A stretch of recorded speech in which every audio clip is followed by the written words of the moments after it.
उत्तर भारत के एक छोटे से गांव सोनपुर में, जहां सुबह की पहली किरण खेतों की ओस से टकराकर चमक उठती थी, वहीं रहता था एक किसान, हरिदत्त। लोग उसे नाम से कम और उसके कर्मों से ज्यादा जानते थे।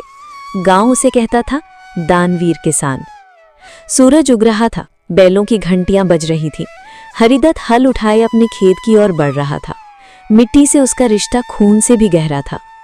हे धरती माँ, इस बार भी सबका पेट भर देना। हरिदत्त के पास 50 बीघा जमीन थी, मगर दिल उससे भी बड़ा। वो खुद कम खाता था, पर किसी को भूखा नहीं जाने देता था। इतना अनाज फिर बांट दोगे क्या? अगर बांटने से डर लगने लगे तो किसान होना ही व्यर्थ है। सरस्वती चुप हो गई, पर चिंता उसकी आंखों में साफ थी। फसल कटते ही मंदिर के सामने अनाज के ढेर लग गए। गांव भर के लोग जमा हो गए। जिसे जितना चाहिए उतना ले जाए, कोई हिसाब नहीं। मालिक, बच्चों के लिए थोड़ा ज्यादा मिल जाए तो। 4 बोरी ले जा भीखा, और हाँ, बच्चों को स्कूल भेजना। भीखा की आंखों में आंसू थे और गांव में हरिदत्त की इज्जत और बढ़ गई। लेकिन कुदरत ने इस बार करवट बदली।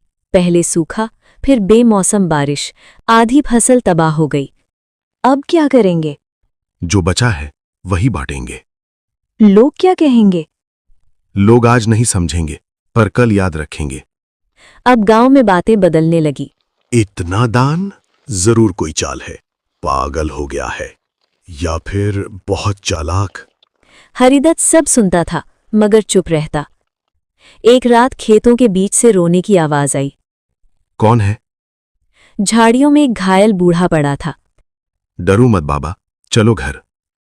तू नहीं जानता है तू किसे बचा रहा है। हरिदत्त ने बिना सवाल पूछे सेवा की। याद रखना हरिदत्त, तेरा दान ही तेरा इम्तिहान बनेगा। और वो बूढ़ा रात में कहीं गायब हो गया। कुछ दिन बाद सरकारी सर्वे की खबर फैली। हरिदत्त की जमीन में गड़बड़ी है। वही रघुवीर, जिसे हरिदत्त ने कभी कर्ज देकर बचाया था। इसी का बदला है क्या ये? उपकार का हिसाब लोग अपनी सुविधा से रखते हैं। उसी रात हरिदत्त का गोदाम जल उठा।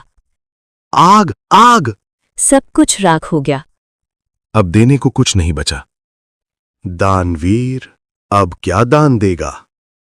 लेकिन राख के नीचे एक ऐसा सच छुपा था जो सब कुछ बदलने वाला था। राख अभी ठंडी भी नहीं हुई थी और हरिदत्त के जीवन में सवालों की आग और भड़क चुकी थी।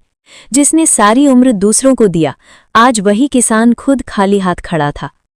सुबह हुई, सूरज निकला, मगर हरिदत्त के आंगन में अंधेरा